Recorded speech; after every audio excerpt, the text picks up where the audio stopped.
Hey now, and welcome to the City Off Campus podcast with your two favorite hosts, Sammy Sommerfeld and Jack McFarland.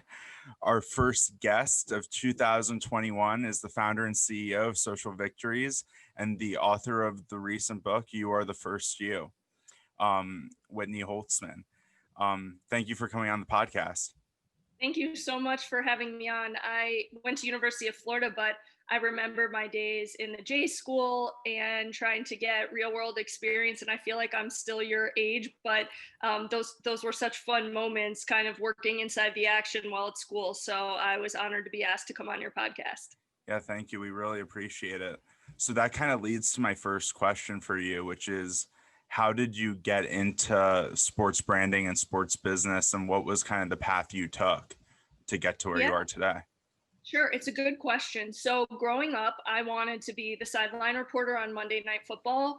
And my parents said, could you pick a job where there's more than one opening? So I was like, no problem. I'll just do Sunday Night Football, which just doubled my options. And they probably thought, oh, great, we're going to be supporting her for the rest of her life. But at the time, there was no social media. I mean, I couldn't have dreamed of what I'm doing today. And I think it's important to have a North Star and to go after it and then just be open to opportunities that come your way as you go about your journey. So for me, going into college, that North Star was to be the sideline reporter on Monday Night Football. And then I think fate and timing definitely plays a role. So when I went to University of Florida, between the time I was accepted and graduated, UF won 2 football championships and 2 basketball titles. So I like to say I got there and they got good, and then I left and things went downhill. So I'm not saying I have anything to do with it, but I was in the same class as Tim Tebow. So all eyes were kind of on University of Florida at the time. He won the Heisman.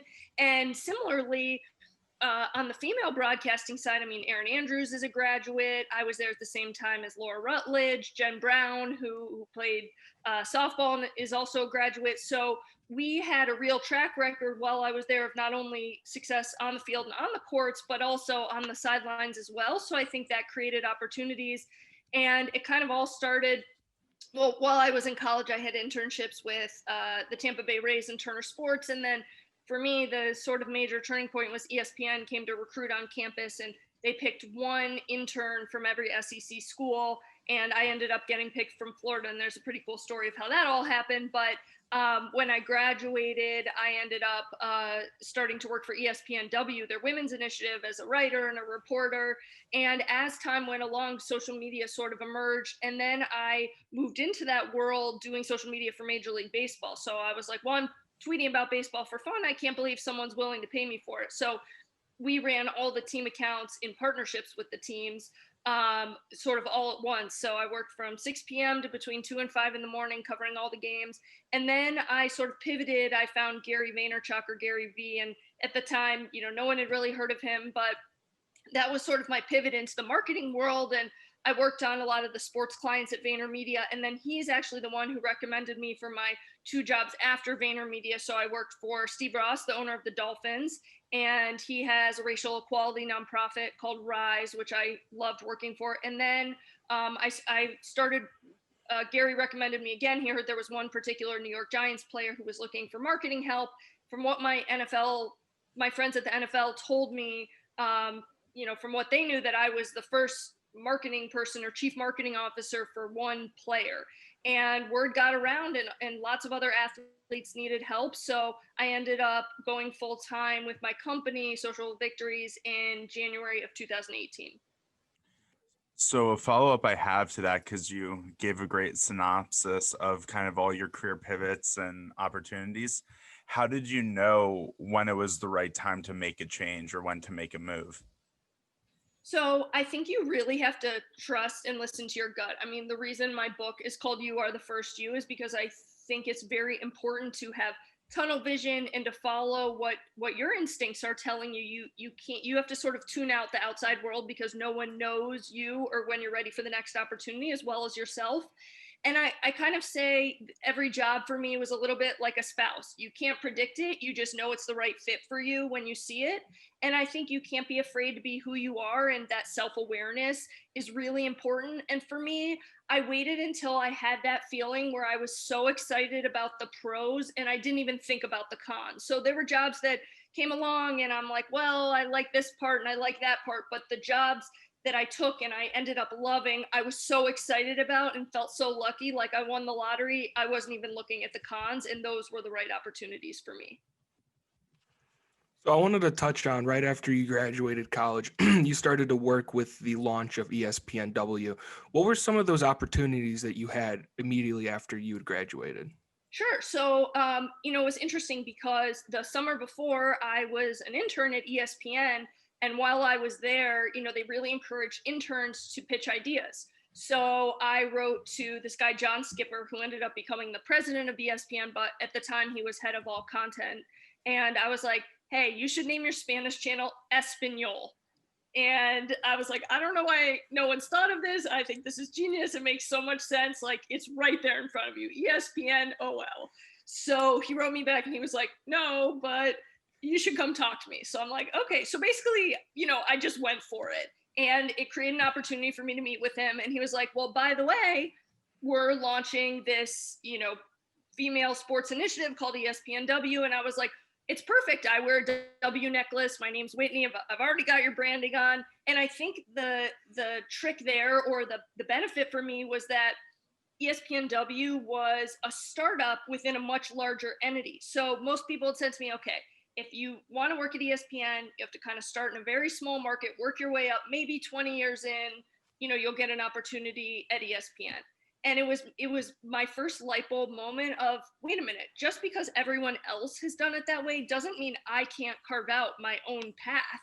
And so when the W opportunity came about, again, it was timing and fate. And, he recommended me for the job, and it took 5 months after college for me to officially get hired. So, it's not always been, rainbows and butterflies. I mean, those 5 months, my friends were going off to New York and going to law school and medical school, and I'm back in my childhood bedroom. So it was certainly a transition time. But when I started at espnW, I was writing, reporting, and editing. So it was a startup. So you wore a lot of hats. And every night I wrote an article called About Last Night, where I summarized what happened in the sports world for female sports fans. And then during the day, I was in charge of a section that featured high school captains. So I would have to track down captain of a high school sports team, interview them. And that was 5 days a week. Then I was staying up writing the articles at night, summarizing when everything ended, writing a headline for those, and then submitting them. So I was really burning the candle at both ends, but I got to cover movie premiere, the Women's Sports Foundation gala, with Abby Wambach and the Williams sisters. I mean, there were so many cool opportunities that I was very grateful for. And I think my favorite part is because it was a startup, I've never been afraid to share my ideas. I figure the worst people can say is no, and that doesn't bother me. I'm more upset if I can't get something out that I want to say. So I pitched a series called Power Players, which highlighted women who worked on the business side of sports and just started reaching out to women in the industry. And Amy Trask, the first female CEO of an NFL team, was one of the people I interviewed, and a lot of executives at the league. So that's probably my favorite part of what I did. Tied with that would be we got to do some different espnW roundtables where we shared our opinion, and I love that. Like, I got to share my personality. So we did one on Tim Tebow, and so I totally got to go to bat for him. That's cool. You talk about entrepreneurship and startup, being involved at ESPN, and I think that's been pretty prevalent now with the age of social media in a lot of companies throughout sports and non-sports. How have you been able to use like the startup mentality or your entrepreneurial spirit to guide you through other companies you've worked for all the way up to you starting your own? Well, I think it's very important, again, that self-awareness. I mean, I grew up in a family where both my parents were lawyers, and my brother ended up going to law school, so he's a lawyer. So I always say I'm either the one who got away or I'm the black sheep of the family, like very unclear still. But I would sit at the dinner table growing up and I'm like, oh my gosh, like you get up and you go to work tomorrow and then you do that the next day. Like the idea of routine, just freaked me out and sort of felt like my soul dying. So again, I think entrepreneurship has become, in startups, very trendy words and terms, and a lot of people who do it enter into those fields because they want acceptance, or there's some insecurity, or they want to be celebrated by other people. I mean, for me, it was like there was no other choice. It's just my DNA. And I just remember the idea of routine, and I wanted excitement in every day. I wanted every day to be different.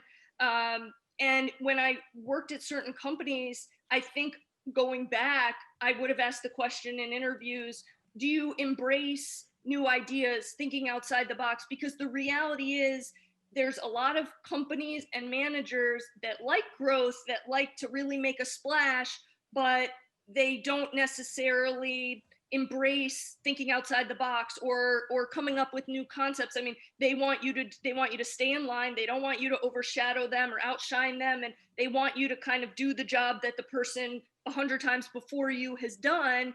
And again, that's back to the routine. And I'm a creative thinker. Like, half my brain is creativity, and I like that. And that's, for my clients, what's been able to be successful. But there are a lot of companies that, if you really ask the right questions, don't embrace that. And I wish I had known to ask those questions ahead of time, because in the places where creativity wasn't truly embraced, I wasn't necessarily always happy. I wanted to backtrack a little to your opening, because you touched on a lot of what I wanted to ask about. And one of the things was Rise. And I became familiar with that this past semester for my sport and media class. Describe that for somebody who has absolutely no idea what it is. Because when I became aware of what it was, I thought it was one of the coolest things that nobody really knows about. Yeah, well, I mean, I think the premise is that people talk about racism like it's an archaic issue that happened in the Civil War. The reality is it's happening every day in our world with the people around us. And so for Steve Ross, who owns the Dolphins, I mean, he grew up in times where segregation was still a thing, and he realized the impact, racism was having in our society. And I think when people hear racism, they think it doesn't apply to me if I'm white. And the reality is, good intentioned people don't know how to talk about race, first of all. And second of all, we all have implicit biases. So we have assumptions that we make about other people, and it causes a lot of damage. It prohibits other people from having the opportunities that they deserve, all because we've made assumptions in our head. So we would do exercises with people across all of sports to break down those implicit biases. But back to your original question, the whole goal of Rise is really to eradicate racism using the vehicle of sports. And if you think about it, sports is such an unbelievable unifier. So if you look at someone like LeBron James, I mean, it doesn't matter your gender, your economic status, your job title, your education level, everyone sort of looks up to him in the same way. And that's with female athletes as well. And there are very few other voices or platforms where, I mean, look, we just had the Georgia runoff election, and you saw the shirts, the Warnock shirts that the WNBA players wore, and the impact that people think that had on the election ultimately. So look at the platform that sports has to really affect change. And so that's why Steve picks sports as his vehicle to get the message out. And ultimately, we use the voices of athletes to, spread the word. And, like, I came up with a sideline racism campaign that a lot of players wore on their, NFL players wore on their cleats, for My Cause, My Cleats. Draymond Green wore them also on his basketball shoes. And then we had a curriculum where we went into different schools, and again, sports was our vehicle. So we worked with these high school teams and coaches, and instead of practice once a week, the coaches would teach a chapter of that curriculum to the student athletes. And at the end of the semester, we'd get all the kids together from that particular area. Like, for example, it was Detroit. We had 7 schools one semester. We got them all together at the end. And the coolest part was that you saw people from all different schools and backgrounds, the predominantly white school, Hispanic school, Black school, all taking pictures and becoming a melting pot. And, the white kids would take a picture with the kids from the Hispanic school and say, my new best friends, and you forever knew. Now these, kids are going to grow up together, and resources are going to be able to go back and forth. And because currently our neighborhoods are pretty segregated. I mean, I talk about in my book, we don't go to that area because it's scary, but the fact is those are our neighbors, and the people who are there don't want to live there either. So, the challenging part was, it was during the whole Kaepernick kneeling situation. And, I was running social and digital media. I was their first digital media person, first social media person. And so I couldn't turn to Jimmy and say, by the way, what's the precedent for talking about racism in 140 characters? And so I had to really sort of be the leader when there was no history books for how I should go about this. But I felt it was important for Rise to speak up because I knew during those times of unrest, people were looking to us for guidance. Yeah, that's interesting. Something I was really curious to ask you, because you work with players running their brands and their online presences. You look at now in the middle school AAU scene, how players are already taking a huge ownership over their brands. From the Ball brothers, you see Julian Newman when he was in high school and his family creating a brand around him. How do you think that's going to impact the future of professional athletes with people starting their brands so early? Do you think it's healthy for these young athletes to be doing it this young, or do you think it's something that we should be seeing less of from athletes who are still not even sure, nobody knows if they'll even make it to a college team yet, let alone the NBA or NFL or any other professional sport? Yeah, I think there are a couple answers to that question. I mean, the athletes that I work with, you're going to see you're going to see very few of them just have a shoe deal or a t-shirt deal. I mean, I think it depends on how you define a brand.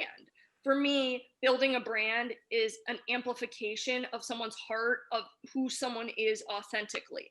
So for me, when I work with my clients, which I think I take a very unique approach compared to most people who do marketing, or most agents. I mean, most agents are looking for the quick hitting shoe deal, t-shirt deal, that kind of thing. But to me, I want to sit down with the athlete and say, okay, who are you at your core? What sets you apart from everyone else, and what about you are you passionate about that's never going to change? And we build their brand on those pillars. So 100% of the NFL clients I work with have second jobs off the field. So that route of building a brand is extremely different than the typical model you see of an apparel deal or a typical one-off endorsement deal. And for me, in knowing and caring about these athletes, I think it's incredibly important to have a presence off the field. I mean, look at the pandemic. That was the great equalizer. When COVID hit, there were no sports. And so sports can end at any point. They can all be on pause at once. I don't think anyone expected that. And when COVID hit, my clients were the ones who were on TV still, because, one of them has a platform of financial literacy. So people needed that kind of advice.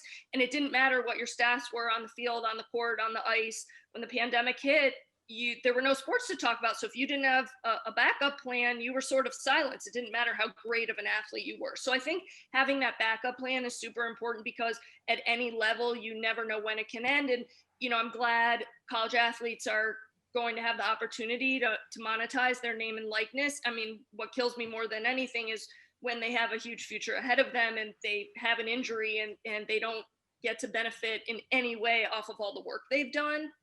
But I do think it's important for people to build brands the right way and for them to have the right focus. I mean, I see a lot of people putting an emphasis on Instagram verification, or you see these young kids bragging or showing off, and it's about money and superficial things.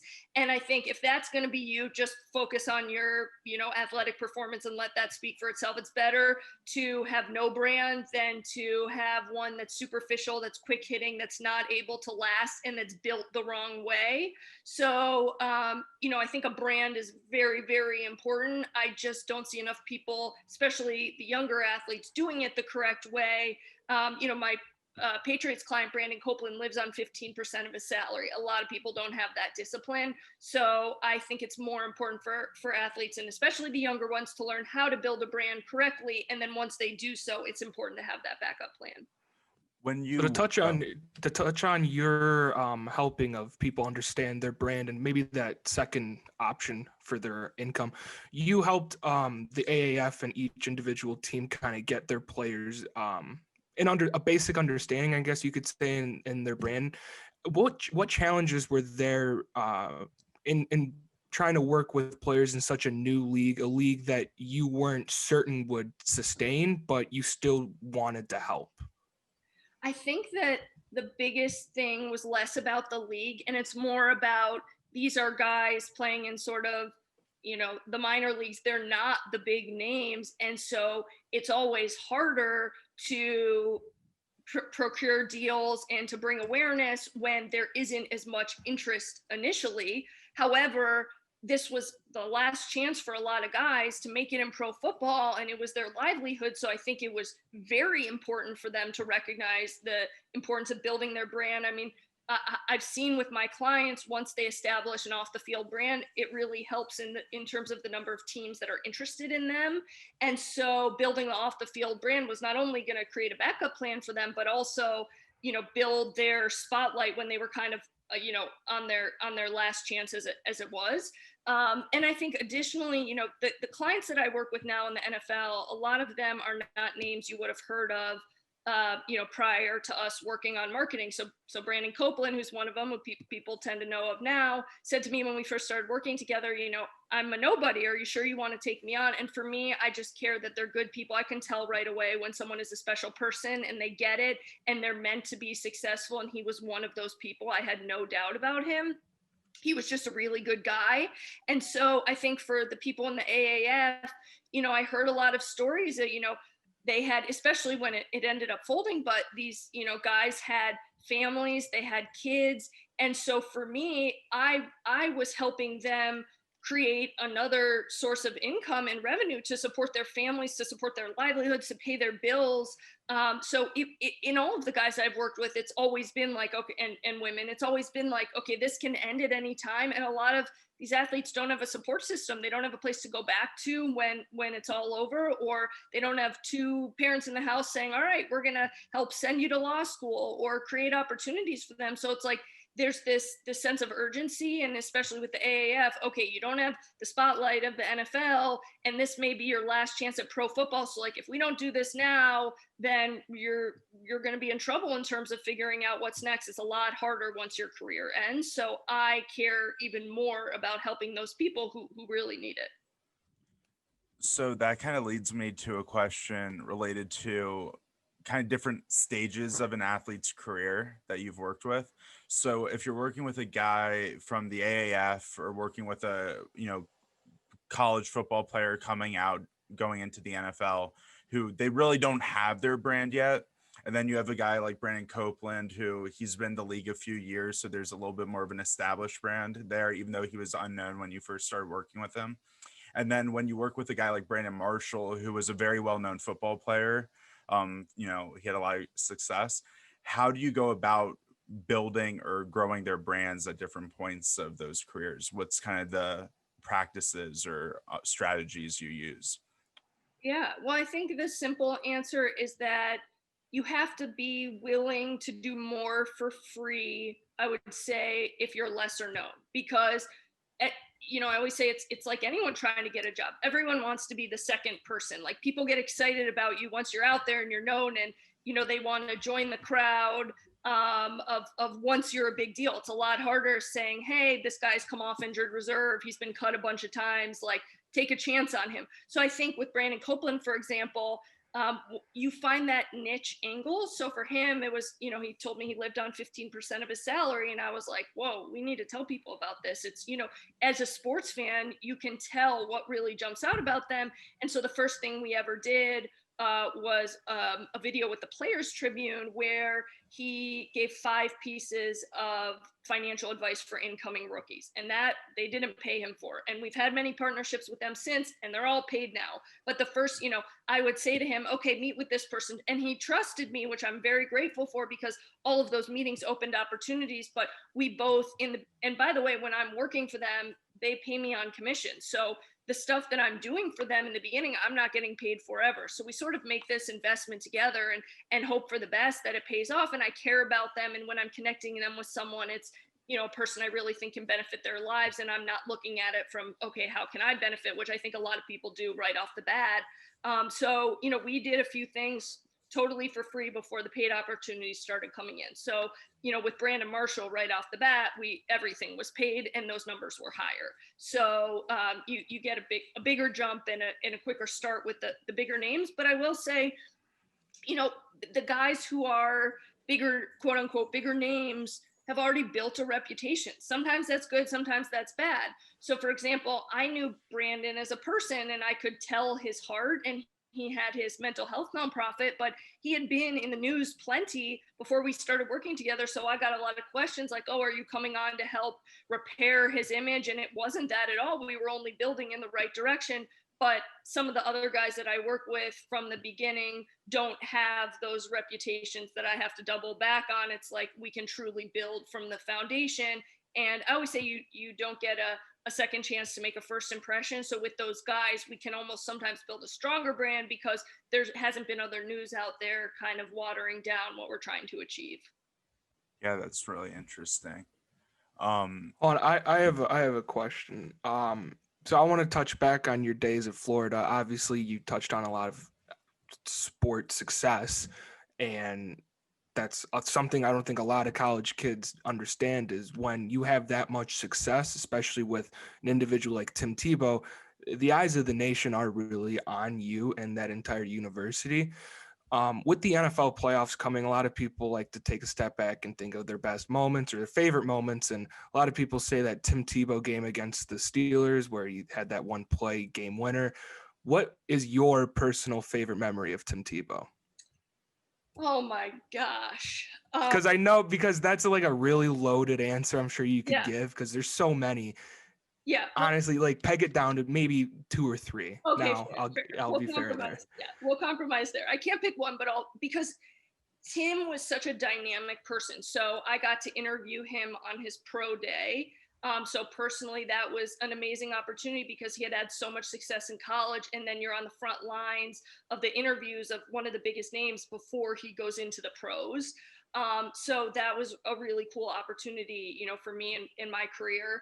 I think also, obviously, the I Promise speech. I mean, to see that much self-confidence and assurance, and then to have it come to fruition. I mean, there's a plaque out, right on the football stadium outside the main entrance where the speech is still there. And frankly, I mean, there's a lot of parallels. I live in Tampa and I've been a Bucs fan my whole life. I see a lot of similarities between the intangibles in Tim and Tom Brady. And I just was so sure that when he was leading the way that we were going to have success. You could almost see the forest through the trees. And Tim, for reasons I will never understand, got a lot of flack and a lot of hate. And, maybe you guys can explain better not being fans, but I just kept seeing so many athletes in the news making very poor decisions, hurting people. And here was Tim always doing the right thing. And he was actually a good example and what we always asked for. And people were coming down really hard on him. It's like, there was no winning. And a number of times I would still be at the stadium reporting or filming stuff because I was the sports anchor on WUF TV, which was our TV station for the Friday morning news. So I'd be at the stadium and everyone else had left, and I'd watch Tim go up and hang out with a kid in a wheelchair, or he'd be running onto the field and there would be someone who was down and out. And Tim, before he was even thinking about himself or trying to achieve anything on the field, he stopped and had he knew his purpose. And watching the smiles on the faces, I know there's a lot of talk and stories about him helping the underprivileged, but that guy, everything he said, he followed through on with his actions. And I watched him touch a lot of lives, and that's a really special person. Also, I haven't talked about this in a long time, but sitting in the press conferences that he would do weekly, Tim is really funny. He's very smart and he has a really good sense of humor. He's hysterical. I don't know why more people don't know that. I would sit in my chair in the auditorium howling, laughing at everything he said. Do you have anything like that Tim ever said, just a moment that sticks in your head? Because you can't just sit here and say he's gosh darn that funny and not know. Yeah, gosh, totally honestly, it's now been, I graduated, 10 years ago, and the championships were, 06 and 08. So, yeah. It's been a lot of years. So I genuinely don't remember, Yeah. But his sense of humor is very witty and perceptive and sharp. And he's got that almost SNL sense of humor. He just knows the perfect moment and the perfect thing to say. And it's like the best comedians. It comes from the truth and authenticity, but he's very lighthearted. And I don't think a lot of people realize that. I think that's when you word it like that, that's a big reason why I think Tim has had so much success in TV. He's always like Tim never really, when he was playing football, never really struck as the analysis, the guy who could come in and explain it. But once he like took a step back out of football and really started to talk about it, whether it's on the college game day or SEC, whatever they have him do, he adds a sense of, I don't even know how to like put words into it. He is just, when he says something, it's almost like you believe it because it's Tim Tebow saying it, but there's also a tone of like real true honesty to it, you know? Like he never he was never, I would say, sly ever. Yeah, and I would say that Tim has an authenticity and a very high EQ, or emotional intelligence, and ability to connect with people. And those people end up being very successful. When I worked at VaynerMedia, Gary said, I hire a whole company of people with high EQs because I think they do better in business. I had never even heard the term before I started working for Gary. So, but once you learn it and you understand it, you realize who has it and who doesn't. It's kind of that X factor where you just, that person makes everyone around them feel comfortable, and it ends up leading to success, even though people doubt what's on paper about that person. So like, I'll give you another example. One of my clients, NFL clients, I have a podcast with, his name is Cameron Lynch. He played 2 years for the Rams and 2 years for the Bucks. And our podcast is called Energy Captains. He's been a broadcaster on NFL Network, ESPN, for the Players Tribune, Fox Sports. I mean, you name it. He was picked by the NFL to broadcast the Super Bowl in Atlanta a couple years ago. And again, he is not someone where you look on the paper and you say he has the best stats ever, but because of his high EQ and work ethic and sort of that Tim Tebow factor, he's had amazing success. And so I think what happened with Tim is a lot of people looked and said, oh, he doesn't have this as a typical quarterback, he doesn't have that, but they weren't looking at the intangibles, the things that actually make you successful. And, you know, so he ended up, maybe he didn't follow the path of, you know, the traditional path for a football player, but there was no doubt in my mind he was going to find a way. I mean, he also played baseball. How many football players these days also do that? I mean, it was a unique path, and it a little bit reminds me of my own, but he found a way. And Tim is, if you listen to him talk, he's not only authentic, but he's very positive. And Cam is that way too. Positivity is a choice you can make every day. You can bring your best self and your enthusiasm no matter what's happening in the world. And that ends up being a real game changer in your career path. And I think Tim has that, and people are very drawn to that factor. How were you able to, you talked about it a little bit earlier about how ESPN selected a student from one SEC school when they were doing that, but how were you able to leverage long-term your experience at UF and all the success that the sports had and the exposure and opportunities you had back when you were in college long-term for your career? Sure. Well, let me just say, in terms of getting that internship with ESPN, so as I mentioned, you know, Florida was really in the spotlight. All eyes were on the school. So that meant a ton of people were there because they were passionate sports fans. So a lot of people had interest in that internship, and there was basically one spot available. So I knew, okay, everyone's going to be going to the info session, and my resume is just going to get lost in a pile. So I took the recruiter's name off the pamphlet, and I emailed him separately and said, here's my resume. I told him how much I wanted the internship. And, you know, I always say, when everyone else goes left, you go right. And so while everyone else was just going to the info session, which I also did, I went out of my way to separately contact him. And I ended up having an interview, and they had actually filled all 50 spots at the time, but the guy I interviewed with fought 3 people and created a 51st spot. So that year I was intern 51 out of 50. So you never know, you have to go for it. And I just like that thinking outside the box, I think really goes a long way. In terms of the success that you talked about, I never really look back. And again, that's like more the tangibles, the things that will be on trophies and plaques and in the record books. And that's never what I've sort of gone on in my career. Like, I just remember how happy I was at UF. And I went to a private school here in Tampa growing up, and I was not really happy there. I didn't love it. And when I got to Florida, I found the perfect fit for me. And I was so happy there that I think the passion was natural. And I think the things people got excited about regarding UF were based on the camaraderie, the passion, the relationships. Like, my natural journey and how much I actually love the school more so than it was, oh, you won this many titles. Yeah. And kind of reflecting back in your 10-year experience working in sports media, business, marketing, what has been a big challenge that you've faced in the industry that you were able to overcome that has impacted your business today? Well, we could probably do a whole nother podcast episode on the challenges I've had to overcome. I mean, they're every day, every year. I mean, they're great. I mean, I remember in the beginning, before I started my own company, when I was working for espnW, no one had told me about what it meant to be an independent contractor, that they don't withhold taxes. So I was living in New York and I had a broken foot. It was my first winter. I was in between jobs and I got my tax bill for that year. And I remember just collapsing in the middle of Manhattan, hysterically crying because it wiped out my savings. So it was like those real life lessons. I mean, there's been a number of those. When it comes to my own business, my least favorite thing in the world is, can I take you to coffee and pick your brain? Because my brain is my job, and coffee doesn't pay my rent. And when you're on your own, there's so many people that want to take advantage or want things for free. And I say people will always do what you allow them to do. And for me, truly, I mean, unless I bring in revenue, and there's so many expenses. Think about it, health insurance, electricity, car insurance, all the things that you don't think about.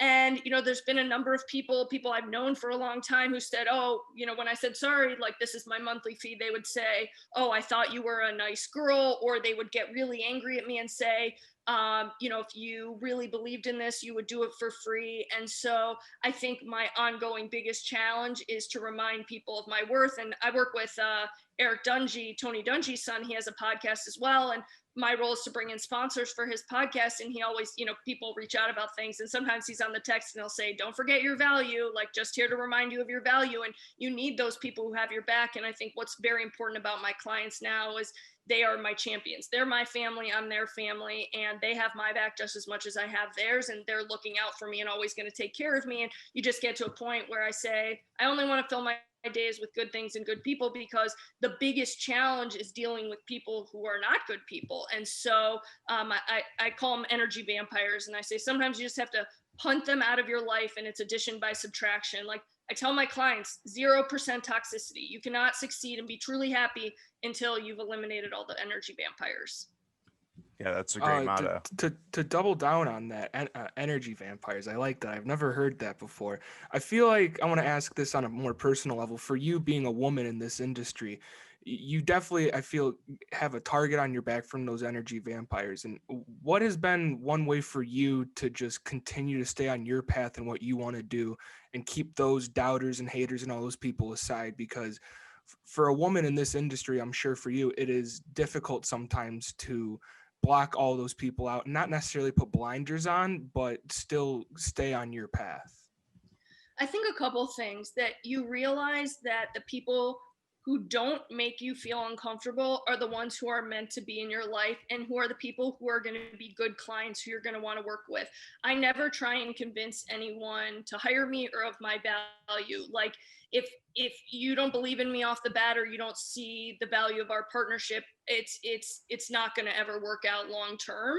I mean, obviously going through the sports world, there were plenty of times where, men in the industry did or said inappropriate things. And there was one particular athletic director, and I won't go too much into the story, but I mean, he married with kids and, texting me at all hours, and made me feel like he was going to completely ruin my reputation if I didn't give in to what he wanted. And I completely stood my ground. I didn't care what I lost. Like, I think it's important to remember that there's no price tag you can put on your mental or emotional well-being. You can never sell your soul. And I've left plenty of money on the table in all different ways for making sure that I was authentic to who I was and to protecting myself.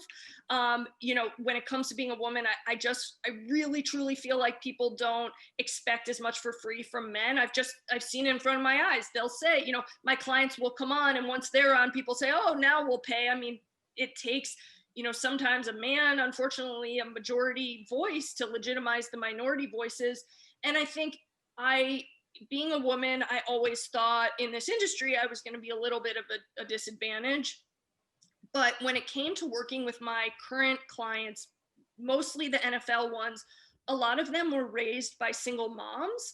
And so for them, it, like they said to me, well, in our minds, women are the ones who get the job done, and you bring a nurturing approach. You know, we have to leave home when we're 18 and we're expected to be these grown men in our early 20s, and we're missing warmth. You know, I text them, do you want to come over for Thanksgiving? I'm pretty sure their agents aren't doing that for the most part. So just having that caring nature, I mean, again, you have to find people who have the same values and who see the world the same way you do. But when it's come to my current NFL clients, it's actually in some ways been an advantage, and I call them my champions, and frankly we can open doors that the other one can't, and so it's important to find teammates who can do that for you. Going off of that, how do you go about selecting clients you either want to recruit to join your company or partner with you, or when potential clients seek you out, how do you go about that vetting process of whether the business relationship and personal relationship can work? Yeah, I mean, there's something to be said about people who find a way into your life. And I always say go where and to whom you are wanted. Again, the whole trying to convince someone, like I don't ever try and sell myself to anyone or market anyone. Like you either see the value or you don't. And if you don't, my feelings aren't going to be hurt. Like I just don't want to waste any time.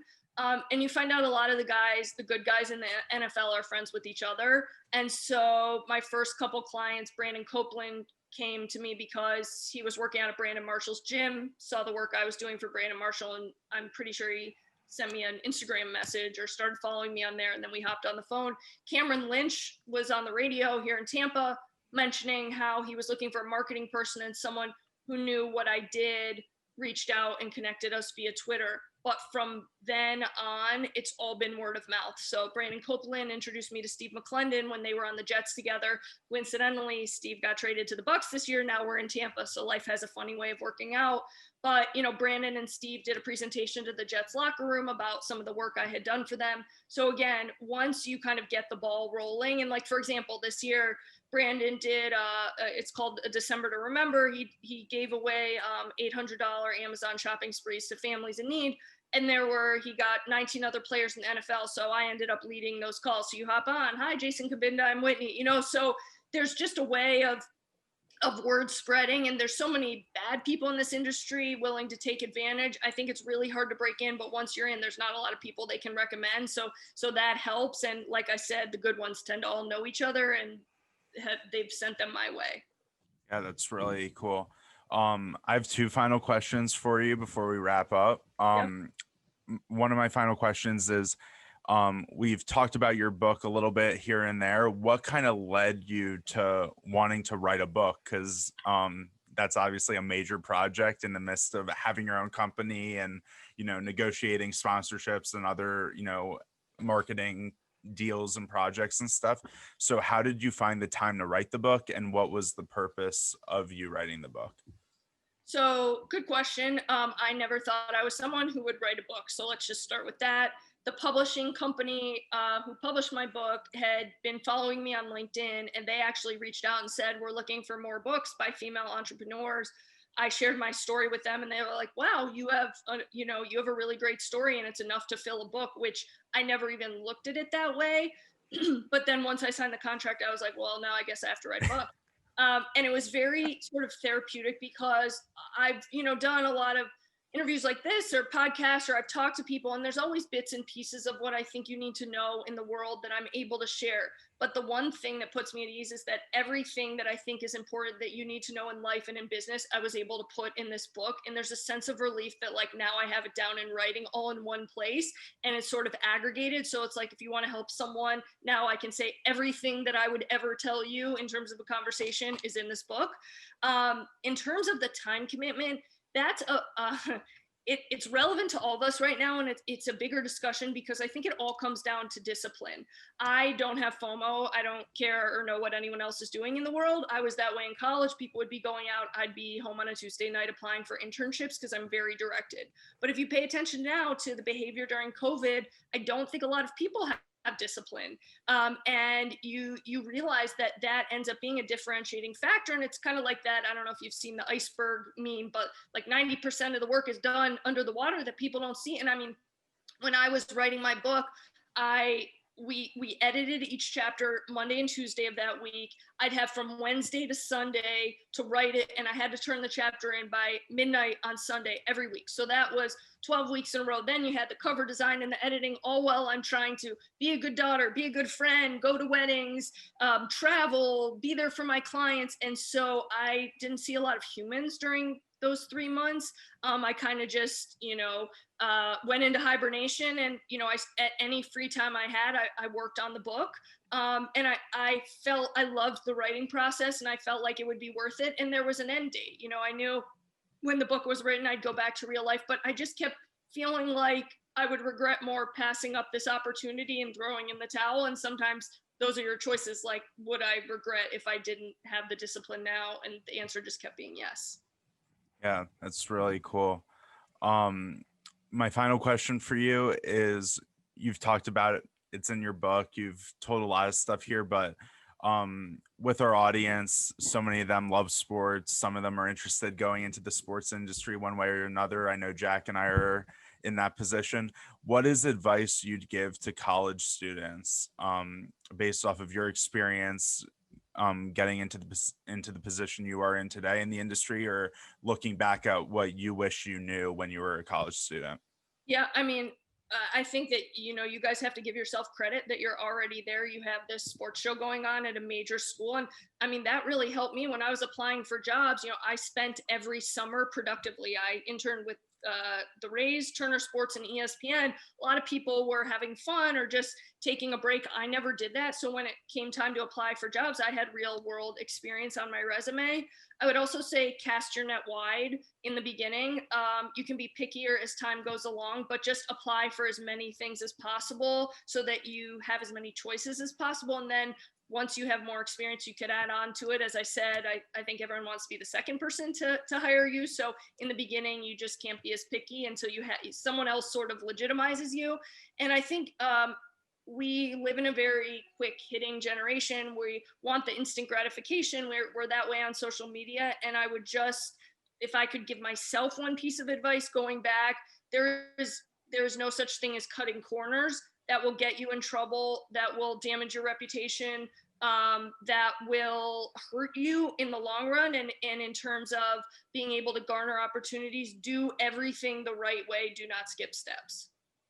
Yeah, that's great advice. And I just want to thank you for taking the time to come on the podcast. Jack and I really appreciate it.